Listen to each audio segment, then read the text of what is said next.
நலாஸ் நாட்டு சர்க்கரை நலமுடன் வாழ நலாஸ் இந்தியாவிலேயே நாட்டு சர்க்கரைக்கு ISI முத்திரை மற்றும் அக்மார்க் அங்கீகாரம் பெற்ற ஒரே நிறுவனம். தொடர்புக்கு 9047033531.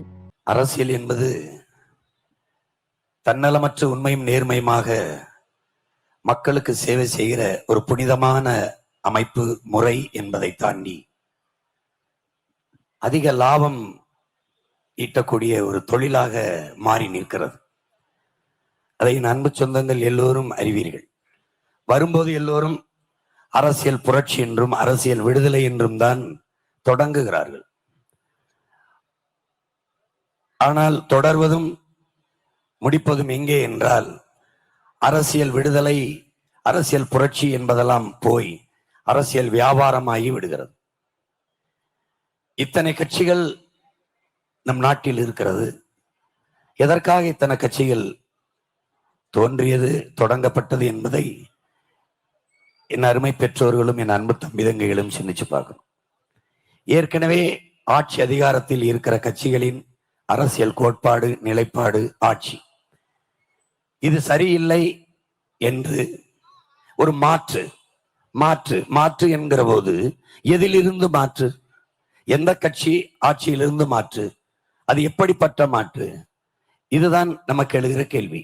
மாற்று மாற்று என்று வாழ்ந்து இந்த கட்சி ஒன்னு திமுக அதிமுக அல்லது காங்கிரஸ் பாரதிய ஜனதா இந்த கட்சி அந்த கட்சிகளின் கொள்கை கோட்பாடு அந்த கட்சியின் ஆட்சி இது சரியில்லை மாற்ற வேண்டும் என்றுதான் இத்தனை கட்சிகள்.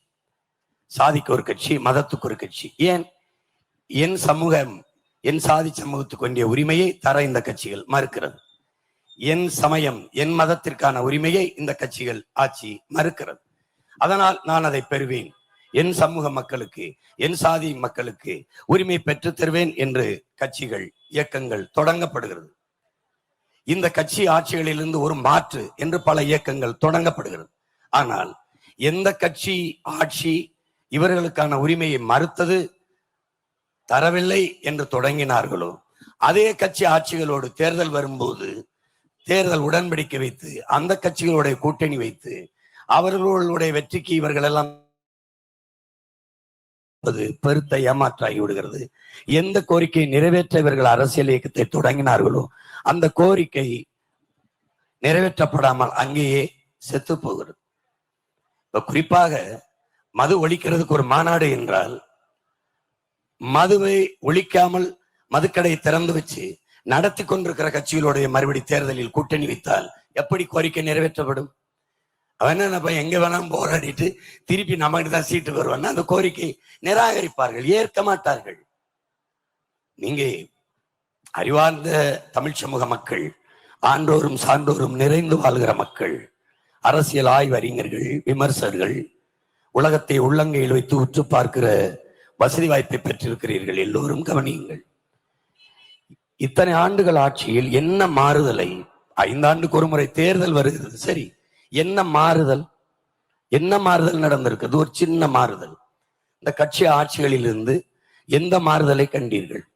திமுக ஆட்சிக்கு வந்தால் ஊழல் லஞ்சம் இருக்கும், அதிமுக வந்தால் ஊழல் லஞ்சம் இருக்காது என்று இருக்கா? இல்லை.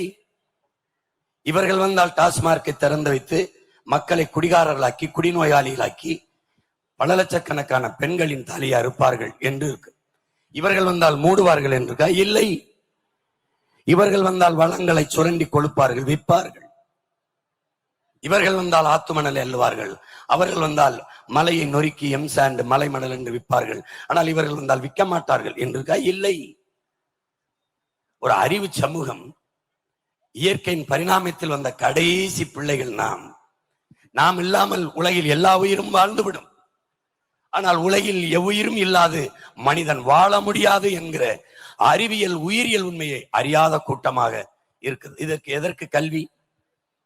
எதற்கு இந்த பாடங்கள் படிப்புகள்? எதற்கு எதற்கு? மரம் நான் இல்லாமல் மரம் வாழும், மரம் இல்லாமல் நாம் வாழ முடியுமா என்ற கேள்வியை அறிவு சமூகம் எழுப்பி பார்க்கணும்.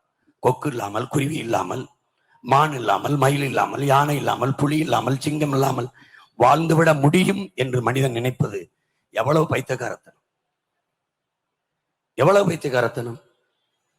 மனிதனால் இயற்கை என்பது என்ன? மனிதனால் படைக்க முடியாதது, மனிதனால் உருவாக்கப்படாதது எது எதுவோ அதெல்லாம் இயற்கை. ஆனால் மனிதனால் உருவாக்கப்பட்டது எது? இந்த கட்டடங்கள், இந்த வாகனம், இந்த ஒளிப்பதிவு கருவி, இந்த பூமியில் நீங்கள் பார்க்கிற எல்லாம் மனிதன். விண்ணூர்தி, கப்பல், தொடர்வண்டி, இந்த கோயில், இந்த கட்டடம், இந்த ஒளிவாங்கி, ஒளிபெருக்கி எல்லாம் மனிதனால் படைக்கப்பட்டது. ஆனால் இதற்கெல்லாம் மூலம் யார்? இதை தந்தது யார்? இதற்கான மூலப்பொருளை தந்தது யார்? அது இயற்கை. அது இயற்கை. அதை தந்தவள் யார்? இந்த பூமி தாய்தான். அவதான் தந்தாள். நீங்கள் பார்க்கிற இந்த பூமியில் பார்க்கிற எல்லாம் தந்தவள் அவதான். அவதான். சுவாசிக்கிற காற்றை தந்தது மரம். மரம். உலகத்தில் எல்லா உயிரினங்களும் நச்சு காற்றை வெளியிடும். நற்காற்றை சுவாசிச்சுட்டு ஆக்சிஜனை உள்வாங்கி விட்டு கார்பன் டை ஆக்சைடை, கரியமில வாயுவை வெளியிடும். ஆனால் மரங்களும் செடிகளும் கொடிகளும் தான்.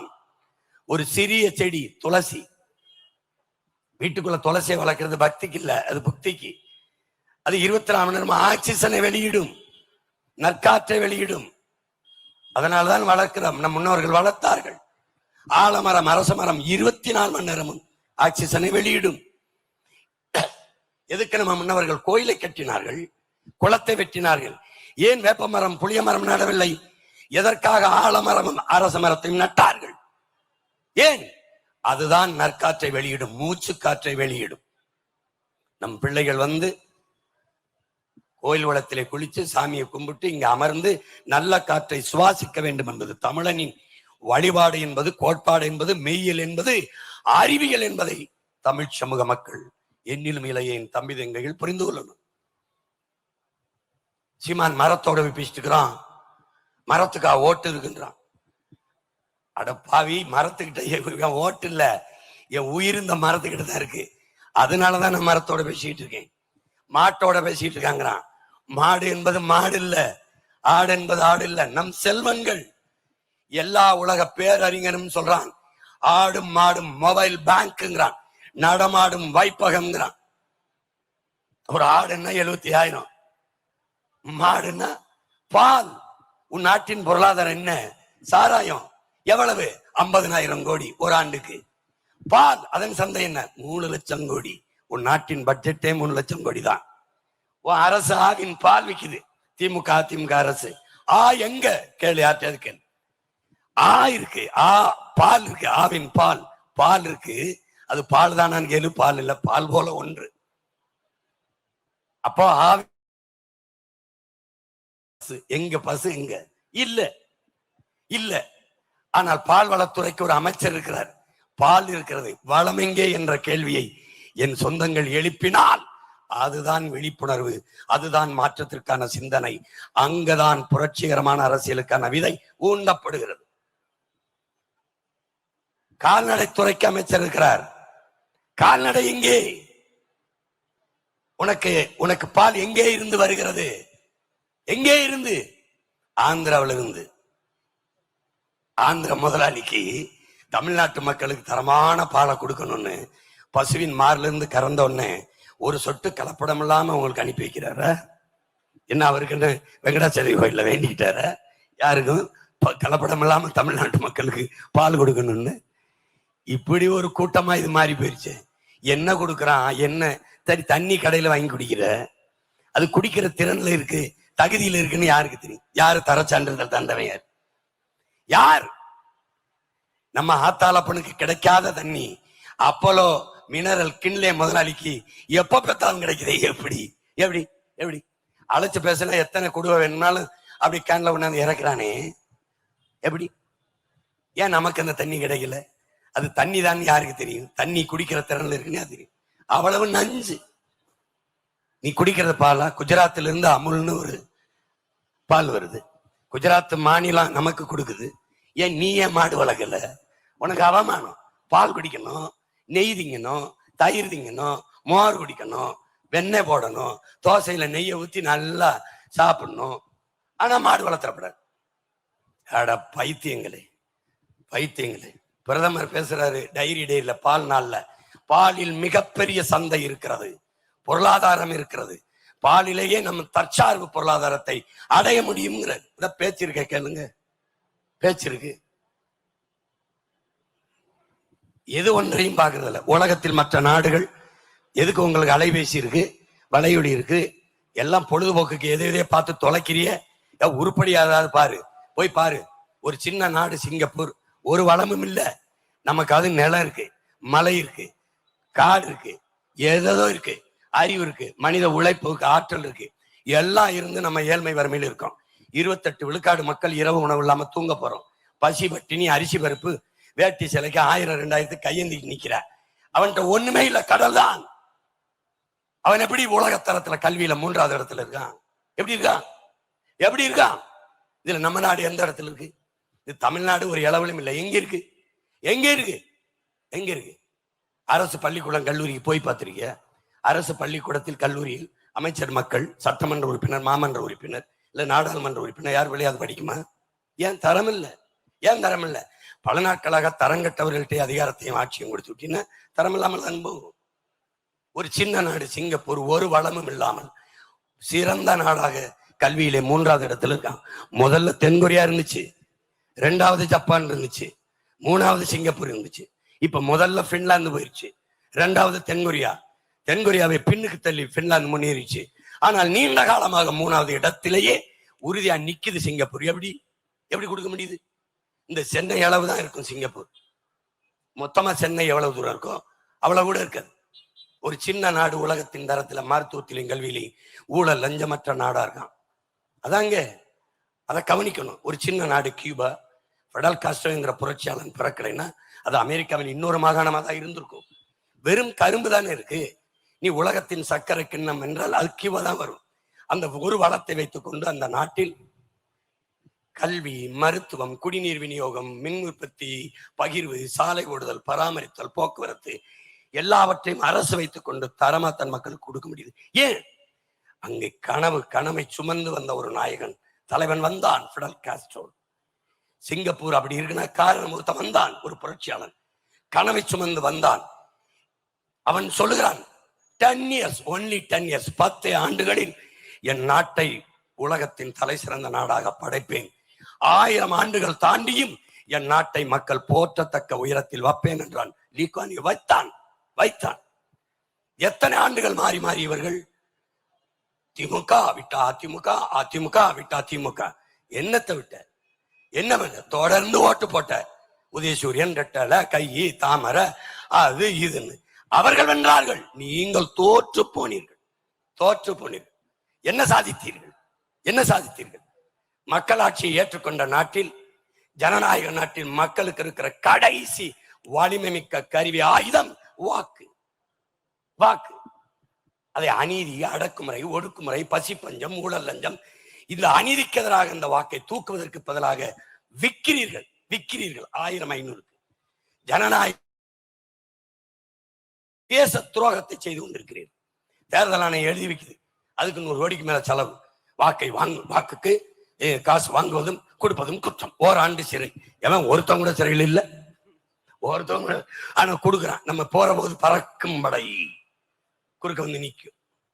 என்ன பண்ணும்? ஒவ்வொரு தடவை திறந்து பார்க்கும்.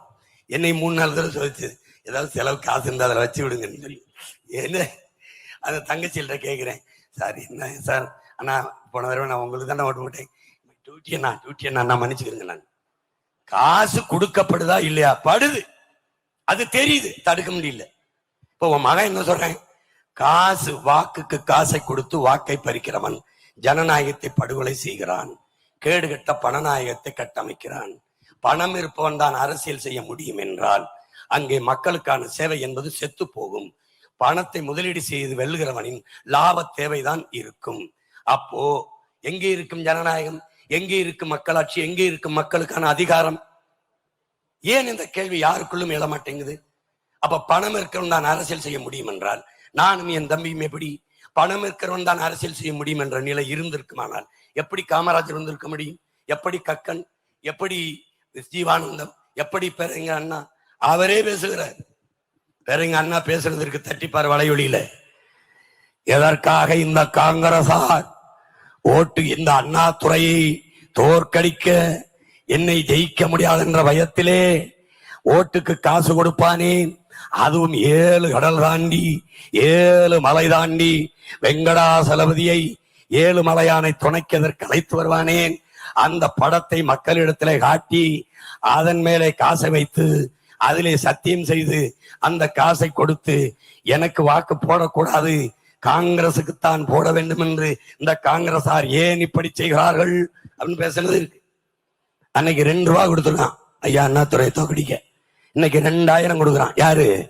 எந்த அண்ணாதுரை அவர்கள் எதிர்த்து பேசின காங்கிரஸ கூட கூட்டிக்கிட்டு 2 கூட்டுக்கள் அவனையும் சேர்ந்து கொடுக்குறான். என்னடா ஆட்சி! மானத்துக்கு உயிரை விட்ட கூட்டம் கொஞ்சம் கூட கோவப்பட மாட்டேன், கொஞ்சம் கூட சிந்திக்கிறது இல்லை. மூளைங்கிற உறுப்பு எதுக்கு?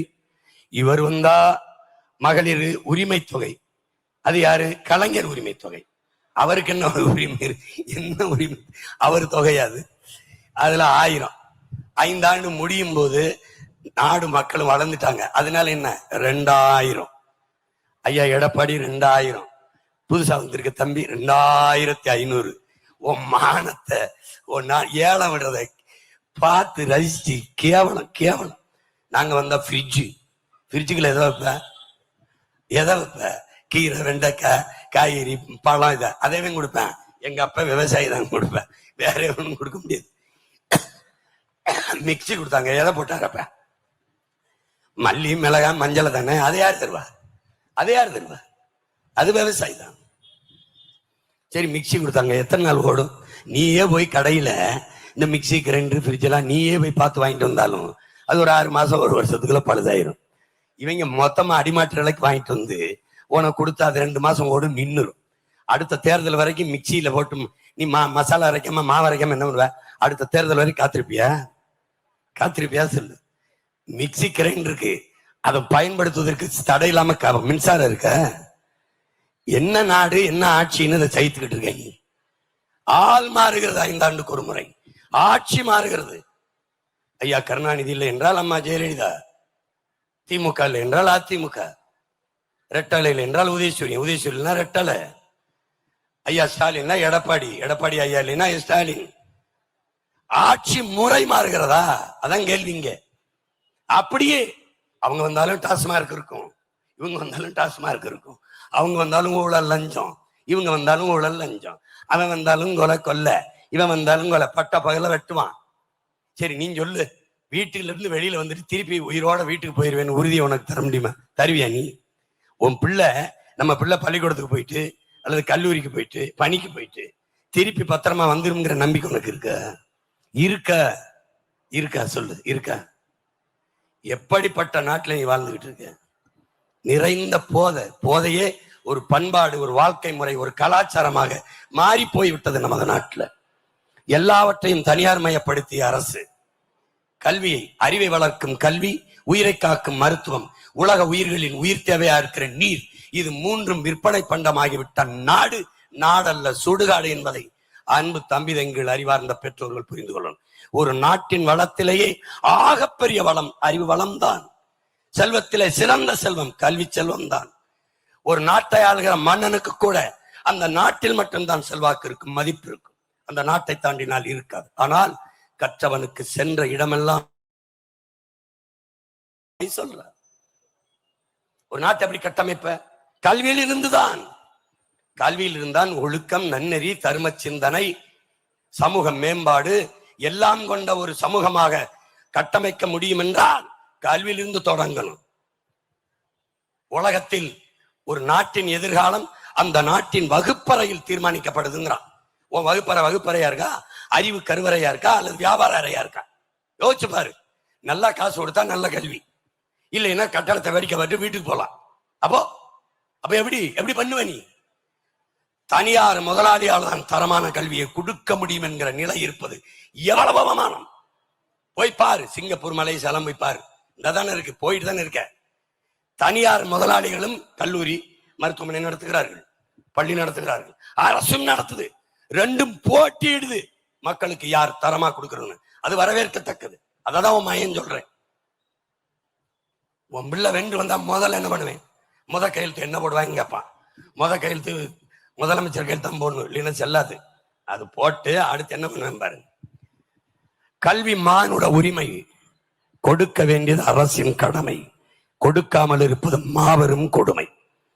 பெற்றுக் கொடுங்கள் பிள்ளைகளை. என் அன்பு பெற்றோர்களே, என் உயிரினும் இனிய உடன் பிறந்தார்களே, பெற்றுக் கொடுங்கள் பிள்ளைகளை. கற்றுக் கொடுக்கிறோம் நாங்கள். பிள்ளைகள் உங்கள் வீட்டின் செல்வங்கள் அல்ல, நாட்டின் செல்வங்கள் என்று கையெழுத்து போடுவேன். போட்டு என்ன பண்ணுவேன்?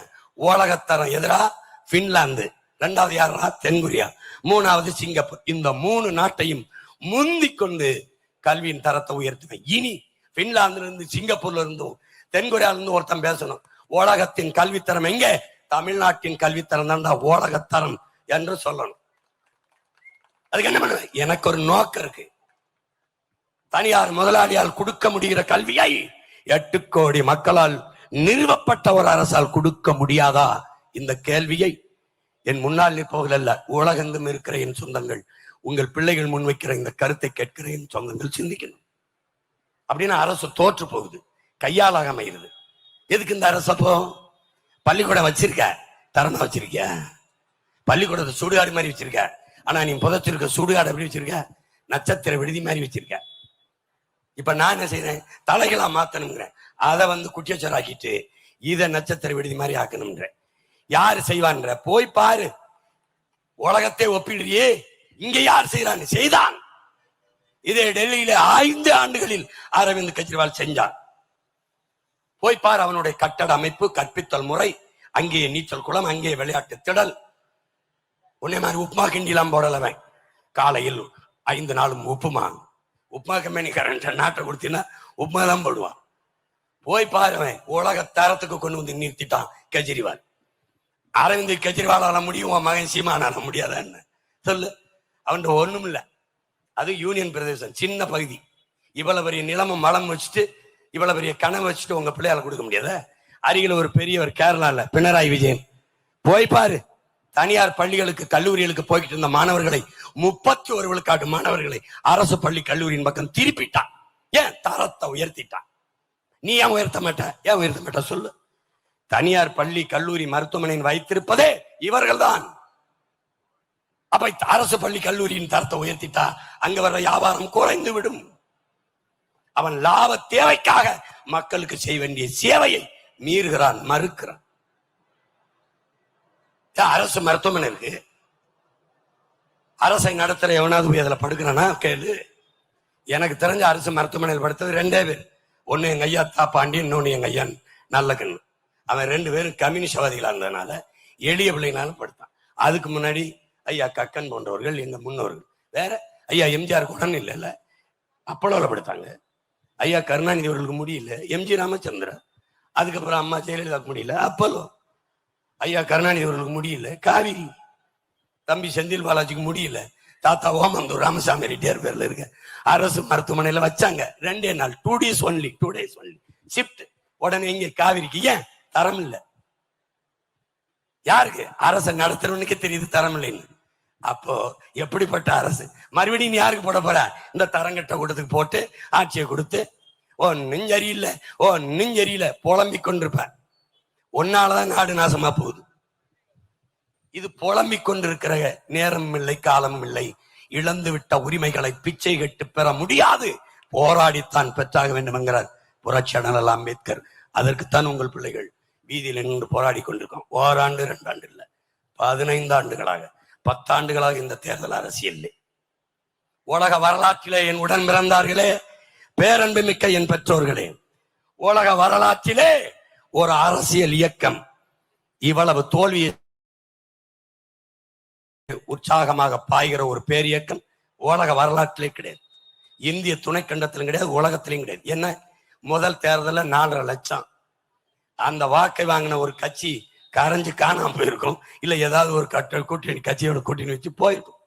இந்த முட்டிக்கால் ஓடி தெரியுதுல 3 சீட்டு 4 சீட்டு நாங்க கேட்டிருக்கோம், எங்களுக்கு கூட ஒரு சீட்டு போட்டு கொடுக்க வேண்டும், எங்களுக்கு கேட்கிற தொகுதியை கொடுக்க வேண்டும், இப்படி தெரியுது போயிருக்கும். போகல.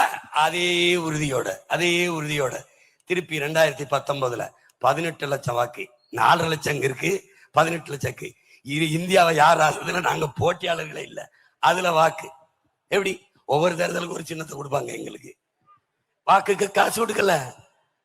நானும் முதலமைச்சர் மகனும் அமைச்சரின் வாரிசோ இல்ல. கொளுத்த பணத்தை வச்சுக்கிட்டு அதை பாதுகாக்கிறதுக்கு கட்சி ஆரம்பிச்சது இல்ல. சாதி சொல்லல, மதம் சொல்லல, புரியுதா? என் தம்பிக்கு எந்த பின்புலமும் இல்ல. அது என்ன இருக்கு? கல்வி, அறிவு. வேற என்ன இருக்கு? தன்னலமற்ற என் மண்ணுக்கு மக்களுக்குமாக உண்மை நேர்மையாக உழைக்க வேண்டும் என்ற மனம், ஒரு துடிப்பு. எதுக்கெடுத்தாலும் கையேந்துகிற அந்த இழிநிலையில் இல்லாது என் மக்களின் வாழ்க்கை தரத்தை உயர்த்த வேண்டும் என்ற தவிப்பு, துடிப்பு, நோக்கம், கனவு. அதான் உங்க பிள்ளைகள்ட்ட இருக்கிற முதலீடு. நான் காசை முன்னிறுத்தவில்லை, ஆகச் சிறந்த கருத்தை முன்வைக்கிறோம். கோடிகளை கொட்டவில்லை தேர்தல் களத்திலே, உயர்ந்த சிறந்த புனிதமான கொள்கையை முன்வைக்கிறோம். எப்படி? அடுத்து 21வது தேர்தல்ல அதுலயும் தோற்றம். என்னை தவிர யாரும் கட்டுத்தொகை வாங்கல. ஆனா 30 லட்சம் வாக்கு திமுக அதிமுகவுக்கு அடுத்து 3வது பெரிய கட்சியாக என் மக்கள் வாக்கை செலுத்தி வளர்த்தார்கள். வாக்கு காசு வாங்கல. நீ சாதி சொன்ன, மதம் சொன்ன, சாராயம் கொடுத்த, சாப்பாடு கொடுத்த, பணம் கொடுத்த, தூக்கி வீசிட்டு போட்டான் 30 லட்சம் மான தமிழ் மக்கள். நல்ல அரசியல் வர வேண்டும், நல்ல ஆட்சி மலர வேண்டும் என்று நினைத்த எனது சொந்தங்கள் திருப்பி 24 என்னுடைய சின்னத்தை எடுத்துட்டு புது சின்னம் அந்த மாதிரி ஒளி வாங்கி ஒரு மைக்கு தேர்தலுக்கு முதல் வாரத்தில் கொடுத்தாங்க. எங்களுக்கு எப்படி கொண்டு போய் சேர்க்கறதுன்னு தெரியல. ஊடகங்கள் எங்களுக்கு ஆதரவும் இல்லை, அது கொண்டு போய் சேர்க்க பொருளாதாரமும் இல்லை. கத்தி கத்தி கொண்டு போய் சேர்த்தான். இந்தியாவை ஆள்றதில்லை. நான் வேட்பாளரும் இல்லை, பிரதம வேட்பாளரும் இல்லை, எங்களை யாரும் தெரிந்த வேட்பாளர்களும் இல்லை. 36 லட்சம் மக்கள் தேடி வாக்கை செலுத்தி 3வது 4வது வெற்றியில் இந்த மைக் சின்னத்தை எங்க இருக்கு சீமான் சின்ன மைக், இந்த மாதிரி ஒரு மைக் எனக்கு கொடுத்தான். ஆனா பெட்டியில வைக்கும்போது இங்க 2 பொத்தானை வச்சு விட்டான். அது சீப்பு மாதிரி இருந்துச்சு. மைக்கா சீப்பா ஒரே குழப்பமாயி போச்சு. அதுல தேடி போட்டு 36 லட்சம் மக்கள் எனக்கு வாக்கை செலுத்தி அதே மாதிரி 3வது பெரிய கட்சியாகவும் தனித்து நின்று முழு இசைவு பெற்ற அங்கீகாரம் பெற்ற ஒரு மாநில கட்சியாக என் மக்கள் உயர்த்தி இருக்கிறார்கள். ஏன்? என் மக்கள் மாண்பு மிக்கவர்கள், மகத்தானவர்கள். 3வது இடத்தில் தன் பிள்ளைகளை கொண்டாந்து நிறுத்திய என் மக்கள் 1வது இடத்தில் நிறுத்துவார்கள். ஒரு செயலை செய்ய முயல்வது, மூச்சு விட மறப்பது மட்டும் மரணம் அல்ல, முயற்சி செய்ய மறப்பதும் மரணம்தான். நாங்கள் முயன்றோம். 2016 முயன்றோம். தேர்தல் களத்திலே வந்தோம், போட்டிட்டோம், முயற்சி, தோற்றோம். மறுபடி 2019 முயன்றோம், அது மறுமுயற்சி, தோற்றோம். மறுபடி 2021 நின்றோம், அது தொடர் முயற்சி, தோற்றோம். மறுபடி 2024 நின்றோம், அது விடாமுயற்சி, தோற்றோம். இப்போது 2026 அதே களத்தில் தோல்வி என்பது முகத்தில் தெரியாது, அதே உற்சாகத்தோட பாய்கிறோம். இப்போது இது முயற்சி இல்லை என்பவர்களே, இப்போது முயற்சி இல்லை உடன் பிறந்தார்களே, அசைக்க முடியாத நம்பிக்கை இது. யார் மீது? என்னை பெற்றவர்கள் மீது, என் உடன் பிறந்தார்கள் மீது, அவர்கள் பிள்ளைகள் நாங்கள் வைக்கிற நம்பிக்கை. எங்களை விட்டுவிட மாட்டார்கள். ஏன்? நல்லதைத்தான் என் மக்கள் தேர்வு செய்வார்கள், சரியானதைத்தான் செய்வார்கள், எளிதானதை செய்ய மாட்டார்கள். மகனுக்கு பொண்ணு பார்த்தால் நல்ல பொண்ணு, மகளுக்கு மாப்பிள்ளை பார்த்தால் நல்ல மாப்பிள்ளை, நகை வாங்க போனால் நல்ல சேதாரமில்லாத நகை, நல்ல வடிவம், உடை வாங்க போனால் நல்ல வடிவம், நல்ல உடை, தரமான உடை. எதில் ஒன்றிலுமே சரியானதை, தரமானதை, நல்லதையே தேர்வு செய்கிற என் மக்கள் இந்த தேர்தல் களத்தில் எந்த கட்சி ஆட்சிக்கு வந்தால் நாடு மக்களும் நிம்மதியா இருக்க முடியும். எவன் வந்தா தரமான கல்வி கிடைக்கும், உலகத்தரத்திற்கு மருத்துவத்தை கொடுப்போம் உங்க பிள்ளைகள். சட்டம் போடுவேன், அரசு அதிகாரிகள், முதலமைச்சர், அமைச்சர் யாரா இருந்தாலும் அரசு பள்ளி கல்லூரியில் தான் பிள்ளைய படிக்கணும். அப்படி இல்லை, படிக்காம தனியார் பள்ளி கல்லூரியில் சேர்த்தா அவர் சம்பளம் இல்லவோ அதுல சரிபாதியை துண்டிச்சுட்டே இருப்போம். நீ கொழுப்படுத்து போய் எங்க தேசத்தை அவமதிக்கிறாங்க. அரசு மருத்துவமனையில தான் யாரா இருந்தாலும் போய் படுக்கணும். உலகத்தரத்துக்கு தரத்தை உயர்த்திடுவேன். தனியார் மருத்துவமனையில கொடுக்கிற தரத்தை இந்த அரசு கொடுக்க முடியல. அவ்வளவு தோல்வி விட்ட அரசா? தமிழ்நாட்டு ஆண்ட மறவர்களின் தமிழ் மக்களினுடைய அரசு. வா மோதுவோம், யார் தரமா இருக்குன்னு. அரசு மருத்துவமனைக்கு போனால்தான் பிழைப்போம் என்ற நிலையை உருவாக்குவேன். இந்த நாட்டின் முதன்மை அமைச்சர், பிரதம அமைச்சர், முதல் குடிமகள், நாட்டின் முதலமைச்சர்களுக்கு என்ன தரத்தில் மருத்துவம் கிடைக்குமோ அந்த தரத்தை கடைகோடி மயிலாப்பூர்ல ஓலை குடிசையில் இருந்தாலும் சரி, மாளிகை இருந்தாலும், ஏழை பாட்டியா இருந்தாலும் சரி, 90 வயசு பாட்டியா இருந்தாலும், என் தேசத்தின் முதுபெரும் சொத்து, பாதுகாக்க வேண்டிய பொக்கிஷம் என்று, தேசத்தின் தாய் என்று இந்த அரசு மருத்துவம் கொடுக்கும். கடைகோடி மகனுக்கும் முதல் குடிமகனுக்கு கிடைக்கிற மருத்துவத்தை கடைகோடி மகனுக்கும் கிடைக்க செய்யும். அதான் சரியான ஜனநாயகம், முழுமையான மக்களாட்சி. குடும்பம் எப்படி? ₹1 கட்டணம் இல்லாம. கல்வி எப்படி? ₹1 கட்டணம் இல்லாம. அதுக்கப்புறம் என்ன? உலக உயிர்களின் தாய்ப்பால், உயிர்ப்பால் தண்ணீர். மனித தேவை மட்டுமல்ல, பூச்சி வண்டு நம்மளை கடிக்கிற கொசுக்கு இருக்குது. அதனால அது விற்பனைக்கு இல்ல, வந்தவன்னு தடை பண்ணுவேன். பேனிட், தடை. மீறி வித்தான்னு வச்சுக்க, தூக்கி சிறையில அடைன்னு வச்சு விட்டுருவேன். அதுக்கு மேல விற்க முடியாது. நீ நானே கொடுப்பேன். தூய குடிநீரை நானே சேமித்து என் நாட்டு குடிகளுக்கு நானே தூய குடிநீரை கொடுப்பேன். கட்டணம் இல்லாம கொடுப்பேன், கட்டணம் இல்லாம தருவேன். எல்லா உயிர்களுக்கும் நீர் கிடைக்க வாய்ப்பு ஏற்படுத்திடுவேன். எந்த குருவிக்கு யானை தண்ணி இல்லாம ஊருக்குள்ள வந்துச்சு, கரடி உள்ள வந்துச்சு, புலி உள்ள வந்துச்சு, அந்த நிலையெல்லாம் செய்ய மாட்டேன். ஏன்? நான் இயற்கையின் காதலன், இயற்கையின் மகன். எனக்கு தெரியும் என் தாய் பூமின்னு எனக்கு தெரியும். இந்த பைத்தியக்கார பயிலுக ஐயா கவிப்பேரர் வைரமுத்து எழுதுற மாதிரி இந்த தாய்ப்பாலும் தண்ணீரும் மலிவா கிடைக்கிறதுனாலயே இந்த மனுஷ பயலுக்கு மதிக்க மாட்டேங்கிறாங்க. காலுக்கு கீழே மிதிப்படுறதுனாலயே இந்த பூமி தாயின் அருமை தெரியல. உன்னை பெற்றவள் 10 மாசம்தான் வயிற்றுல சுமக்கிறா. அன்னையின் மடியிலிருந்து கீழே இறங்கி முதலடி எடுத்து வச்சு இல்ல, இவன் மடியில தான் வச்ச. உன் வாழ்நாளின் கடைசி நொடி வரை இந்த பூமி தாய் தான் உன்னை சுமக்கிற. கடைசியா செத்து போன உடனே பெத்த தாய் கூட பொணம்னுருவான். பொணத்தை தன் வயிற்றுக்குள்ள மறுபடியும் வாங்கி கொள்பவள் இந்த பூமி தாய் தான். புதைந்தோ எரிந்தோ நீ சாம்பலாவதும் அவள் மடியில் தானே. ஆதனிலால் என் அன்பு சொந்தங்களே, உங்கள் தாய் நிலத்தை பேரன்பு கொண்டு, இந்த பூமியை பேரன்பு கொண்டு காதலிங்கள். நான் ஈழத்து பாவேந்தன், புதுவரத்துனது. உனக்கு உனக்கு பூமி தான் நன் தெரியாது, எதுவும் தெரியாது. நீ கும்பிடுறதுக்கு 1 கோடி சாமி இருக்கு, வாழ ஒரு பூமி தான் இருக்கு. எவன் அதுக்காக கத்துறான்னு பாரு. 3 உங்கள் பிள்ளைகளின் ஆட்சி கட்டணம் இல்லாமல் தரும். ஏன் இலவசம்ங்கிற சொல்லல? நான் சொல்லல, அதை அறிவிருக்கிறேன், அதை ஒழிக்கிறேன். இலவசம்ங்கிற சொல்லைய ஒழிக்கிறேன், அழிக்கிறேன். ஏன்? ஆறுதலால் காயங்கள் ஆறாது, அழுவதனால் எதையும் அடைந்து விட முடியாது, தூறல்களால் பயிர்கள் விளையாது, என் தேசத்தை நாசமாக்கிய ஒரே சொல் இலவசம்ங்கிறாரு தவ திருக்குன்றக்குடி அடிகளால் அவர். இலவசம் பெற வேண்டிய ஏழ்மை வறுமலினில் இல்லாது என் மக்களின் வாழ்க்கை தரத்தை உயர்த்துவேன். கல்வி, கல்விக்கேற்ற வேலை, வேலைக்கேற்ற சம்பளம், அதை கொண்டு வாழ்கிற பெருமை மிக்க வாழ்வு, அதுதான் எங்கள் கனவு. அதை நோக்கித்தான் உங்கள் பிள்ளைகளின் ஆட்சி நகர். இது 3 தான் அடிப்படை. இது 3ஐயும் கட்டணம் இல்லாமல் தருவோம். மற்றபடி மின்சாரம் தடையின்றி தருவோம். மாற்று மின்பெருக்கத்துக்கு போட்டு காட்டுற எப்படி மின்சாரத்தை மாற்று வழியில் உற்பத்தி செய்வேன். எனக்கு தேவையானதை மின் உற்பத்தியில் பிற முதலாளிகள் பிற மாநிலத்திலிருந்து வாங்காமல் நானே தண்ணீரை எப்படி அடைவேன்னு போட்டு காட்டுவேன். பிறகு தரமான சாலை, பயணிக்க நல்ல போக்குவரத்து, நோ ஓசி பஸ், ஏசி பஸ், காசு கொடுத்து போ, தரமான பஸ் தாரேன், அதுல ஏறிப்போ, உரிய கட்டணத்தை கொடுத்து போ. புரியுதா? இந்த ஓசியா வண்டி ஓட்டுறவன்ட கேளு. ஓசி பஸ் 1 லட்சம் கோடி ஏற்கனவே அதுல கடன் இருக்கு, இழப்பு இருக்கு. எப்படி ஓட்டுவ? ஒரு நாடு அரசு இலவசமா பஸ் ஓட்டுங்கிறது, பேருந்து ஓட்டுவேன்னு சொல்லுது. ஆட்சியாளங்களா எப்படி இது இப்படியே ஓட்டிக்கொண்டு எங்க போய் நிறுத்துவ? 10.5 லட்சம் கோடி கடன், 1 லட்சம் கோடி வட்டி. நீ அறிவிச்சிருக்கிற இந்த இலவசம் அந்த ஃபீஸ் கம்மியெல்லாம் நிறைவேற்ற இன்னும் 5 லட்சம் கோடி கடன் வாங்கணும். அந்த கடன் சுமை யார் மேல? முன்னாடி நிக்கிற மக்கள் மேல சுமத்துவ. அத்தியாவசிய பொருள் எதுன்னு பாரு. அவசிய பயன்பாடு மின்சாரம், கட்டணத்தை ஏத்துவ. 3 முறை ஏத்திருக்காரு ஐயா. அடுத்து என்ன? சொத்து வரி ஏத்தி விட்டுருவ. வீட்டு வாடகை, கடை வாடகை எல்லாம் கூடிரும். அடுத்து என்ன? பத்திரப்பதிவு. பல மடங்கு கட்டணத்தை ஒரு இடம்னு வாங்கி பத்திரம் பதிவு பண்ணா 10 மடங்கு உயர்த்திட்டோம். எங்கிருந்து இலவசத்தில் இழக்கிற பணத்தை எடுப்பார்கள்? நம்மிடம் இருந்துதான். எதை காட்டி கடன் பெற்றார்கள்? நம்மை காட்டித்தான். என் அப்பன் கடன் வாங்கினால் நிலத்தை வைப்பான், வீட்டை வைப்பான். இவர் என்ன வைப்பாங்க? மக்களின் நலத்தை வைப்பாங்க, மண்ணின் வளத்தை வைப்பாங்க, நாட்டை வைப்பார்கள். நாட்டை அடமான வைத்து கடனை பெற்று 10.5 லட்சம் கோடி கடன். 10.5 லட்சம் கோடி கடனில் நிறைவேற்றப்பட்ட ஒரு நலத்திட்டம்.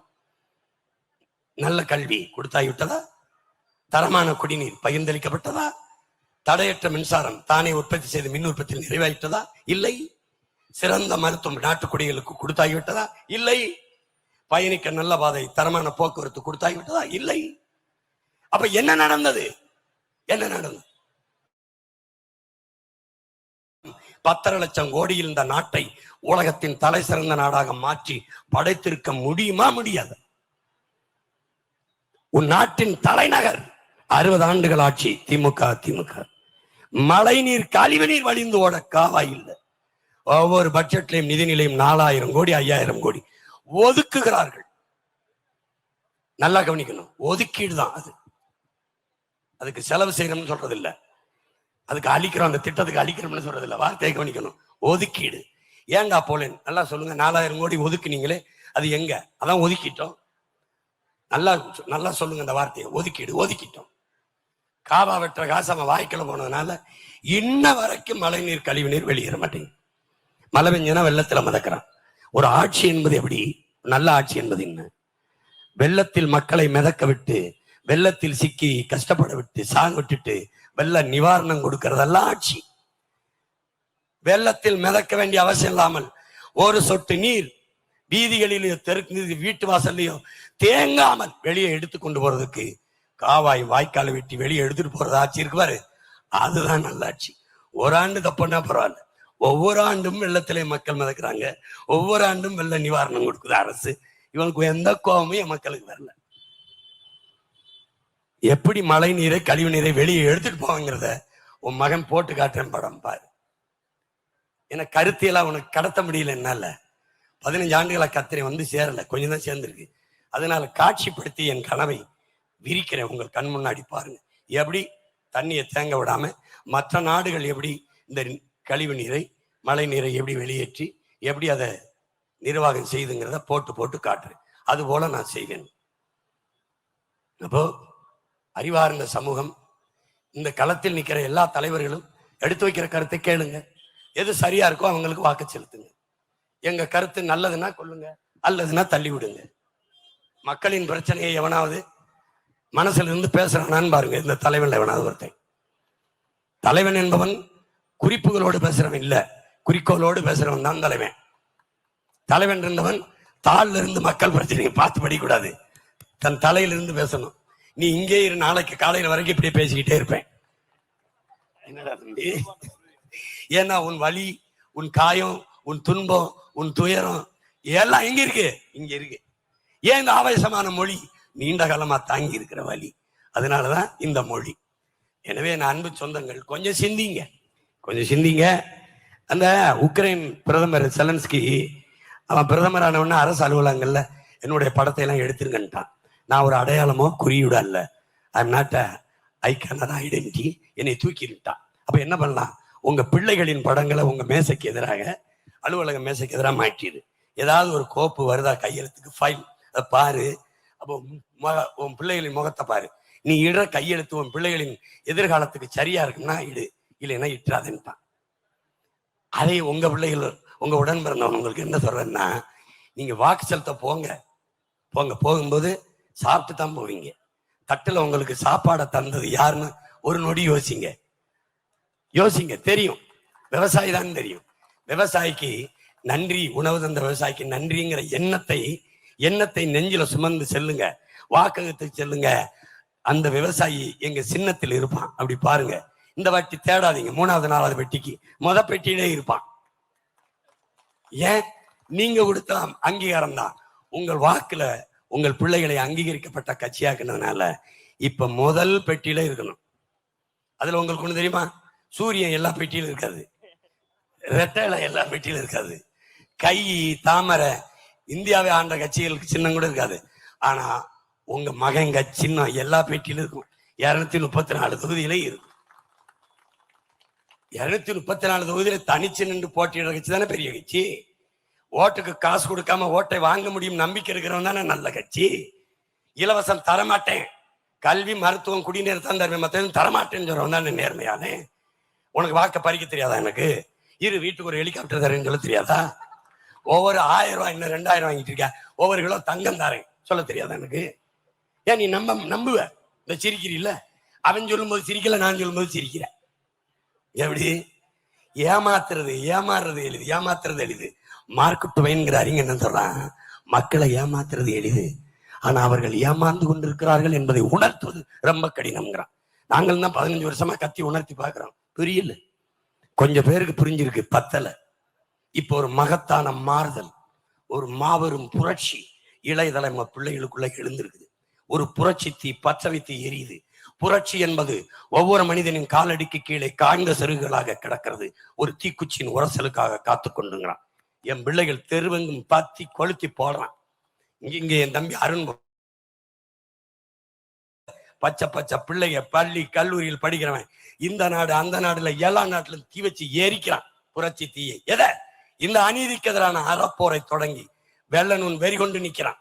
பசி, பஞ்சம், ஊழல், லஞ்சம், கொலை, கொள்ளை, சாதி அழிவு, தீண்டாமை, அடக்குமுறை, ஒடுக்குமுறை, பாலியல் வன்கொடுமை, பெண்ணி அடிமைத்தனம், மதுமத போதை, வேலையின்மை, வளக்கொள்ளை, இது எதுவும் இல்லாத புதிய ஒரு தேசம் செய்வோம். மக்கள் புரட்சியால் அதை உறுதி செய்வோம் என்ற மகத்தான கனவுடைய பிள்ளைகள். அங்கே போய் செல்லுங்கள், பாருங்கள். அந்த இடத்தில் ஒரு நொடி யோசியுங்கள். ஒற்றை விரலால் உலகம் திரும்பி பார்க்கிற வரலாற்று பெரும் புரட்சியை, காலத்தில் மகத்தான சாதனையை உங்களால் நிகழ்த்த முடியும். எந்த சின்னத்திற்கு வாக்களித்தால் நல்ல கல்வி கிடைக்கும், எந்த சின்னத்திற்கு வாக்களித்தால் சிறந்த மருத்துவம் கிடைக்கும், எந்த சின்னத்திற்கு வாக்களித்தால் தூய குடிநீர் தடையின்றி கிடைக்கும், கட்டணம் இல்லாமல் கிடைக்கும், எந்த சின்னத்திற்கு வாக்களித்தால் படித்தவன் படிக்காதவன் அனைவருக்கும் அரசு வேலை கிடைக்கும், வேலை இல்லை என்ற சொல் இல்லாது எப்போ அந்த சின்னத்திற்கு வாக்களித்தால் ஒழியும். இதையெல்லாம் ஆழ்ந்து சிந்தித்து எந்த சின்னத்திற்கு வாக்களித்தால் நம் பிள்ளைகள், பெண் பிள்ளைகள் பத்திரமாக வெளியில் சென்று பத்திரமாக வீடு திரும்புவார்கள், எல்லாவற்றையும் யோசித்து ஆய்ந்தறிந்து என் அன்பு சொந்தங்கள் வாக்கை செலுத்துங்கள். அது விவசாய சின்னத்திற்கு செலுத்த வேண்டும் என்று நான் சொல்லல. எதற்கு செலுத்தினால் நாடு மக்களும் நிம்மதியாக இருக்கும் என்று பார்த்து செலுத்துங்கள். ஐயா கருணாநிதி ஆட்சி காலத்தில் வாழ்ந்துட்டீங்க 5 முறை, அம்மா ஜெயலலிதா ஆட்சி காலத்தில் 4 முறை, ஐயா எடப்பாடி 4.5 ஆண்டு, ஐயா ஸ்டாலின் முழுமையாக 5 ஆண்டு. இந்த ஆட்சி தொடரட்டும் நினைச்சா எங்க சின்னத்தை தொற்றாதீங்க. இதோட முடியட்டும் கர்மம்னா தொடுங்க, விவசாயிக்கு தொடுங்க, அழுத்துங்க, மொத்தமா இதை மாத்துங்க. இந்த அநீதியான ஆட்சிகளை தூர செலுத்துங்க. தயவு செய்து என் அன்பு மக்களே, புரட்சி என்பது ஒரு தலைகீழ் மாற்றம். மாற்றம் என்பது சொல்லல்ல, செயல். மாறுவோம், மாற்றுவோம். புரட்சி எப்போதும் வெல்லும். உங்கள் பிள்ளைகள் எங்களின் வெற்றி அதை சொல்லும். இலக்கு ஒன்றுதான், இனத்தின் விடுதலை. இனம் ஒன்றாவோம், இலக்கை வென்றாவோம். தமிழ் தாய் வாழ்க, தலைவர் பிரபாகரன் வாழ்க. மயிலாப்பூர் தொகுதியிலே என் ஆருயிர் இளவல், என் அன்பு தம்பி அருண் வெல்க, வெல்க, வெல்க. இவனை போல, என் தம்பியை போல தகுதியான துடிப்பு மிக்க ஒரு இளைஞன், இல்லை இவனுக்கு விட சிறந்த தகுதி வாய்ந்த ஒரு வேட்பாளர் இருந்தால் அவருக்கு நீங்கள் வாக்கை செலுத்துங்கள். என் வாக்கையும் என் தம்பி வாக்கையுமே அவர்களுக்கே செலுத்துகிறோம்.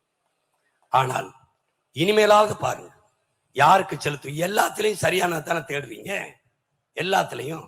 இதுலயும் தவற விடுறீங்க. அடுத்த 5 ஆண்டு கால நம் எதிர்காலத்தை தீர்மானிக்க போற நல்ல தலைமையை தேர்வு செய்யுங்கள். என் பிள்ளை, என் அன்பு தம்பி, என் ஆருயிர் இளவல் அருண் அவர்களை தேர்வு செய்து நீங்கள் சட்டமன்றத்துக்கு அனுப்புங்கள்.